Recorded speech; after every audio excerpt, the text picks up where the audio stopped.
আসসালামু আলাইকুম। বাংলাদেশে 17 বছর আপনার আমলিগ ক্ষমতায় ছিল। আমাদের বিএনপির নেতাকর্মীরা কোনো জায়গায় কোনো মিছিল মিটিং কিছু করতে পারে নাই। সেই সুবাদে বিএনপির যে বড় বড় নেতারা আছে তারা তো সবাই পলাতক ছিল। সেই সুবাদে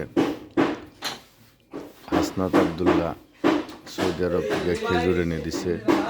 এই কারণে অনেক মানুষ ফেসবুকে আইসা ইউটিউবে আইসা অনেক এমপি মন্ত্রীকে গালাগালি বা অনেক কথাই বলে।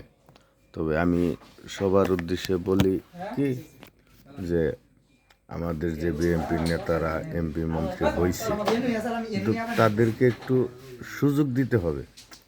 এই সমস্ত কাজগুলা তারা মানুষের সামনে মানুষের উপকার করব এই বিষয় নিয়ে আগেই উল্টাপাল্টা কথাবার্তা কেউ না বলাটাই ভালো। কেরা কি করে আগে দেখেন, তারপরে বোঝা যাবে ইনশাল্লাহ।